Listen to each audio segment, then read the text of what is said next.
আমার ভাইয়ের যে হত্যা হলো, এ পর্যন্ত আমরা কোনো সুষ্ঠু তদন্ত পেলাম না।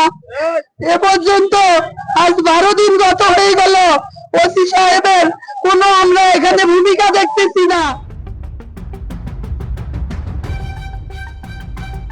কুড়িগ্রামের উলিপুর উপজেলার গবার মোড়ে কুড়িগ্রাম জেলা truck tank lorry covered van ও ট্রাক্টর শ্রমিক ইউনিয়নের আয়োজনে হামিদুল ইসলাম ড্রাইভার হত্যার আসামিদের গ্রেফতারের দাবিতে মানববন্ধন কর্মসূচি অনুষ্ঠিত হয়েছে।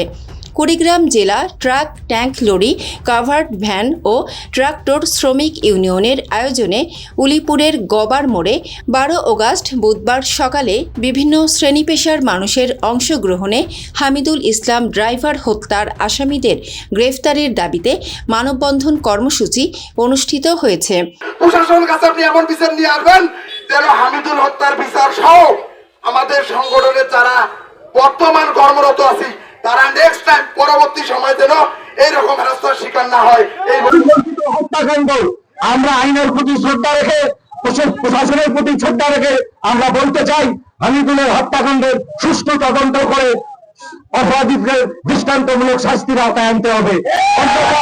আমরা 48 ঘন্টার মধ্যে, আমার সাবেক সভাপতি হামিদুলের বড় আব্বা যে ঘোষণা দিচ্ছেন যে 48 ঘন্টার মধ্যে যদি আসামি গ্রেপ্তার না হয়, এর সুষ্ঠু তদন্ত না হয়, তাহলে আমরা বৃহৎ থেকে বৃহৎ কর্মসূচি ঘোষণা করব। এ মানববন্ধন কর্মসূচিতে বক্তব্য রাখেন কুড়িগ্রাম জেলা truck tank lorry covered van ও ট্রাক্টর শ্রমিক ইউনিয়নের সভাপতি মোহাম্মদ আইনাল হক মুন্সি, সাবেক সভাপতি মোহাম্মদ আলী, সাধারণ সম্পাদক মোহাম্মদ শামসুল আলম, সিনিয়র সহ সভাপতি মোহাম্মদ সাইফুল ইসলাম মিলন, উলিপুর উপজেলা শাখার উপ কমিটির সভাপতি মোহাম্মদ আব্দুল খালেক, মৃত হামিদুল ইসলাম ড্রাইভারের পিতা মোহাম্মদ জোবেদ আলী, মাতা মোসাম্মদ আম্বিয়া বেগম ও বোন জোবেদা বেগম প্রমুখ।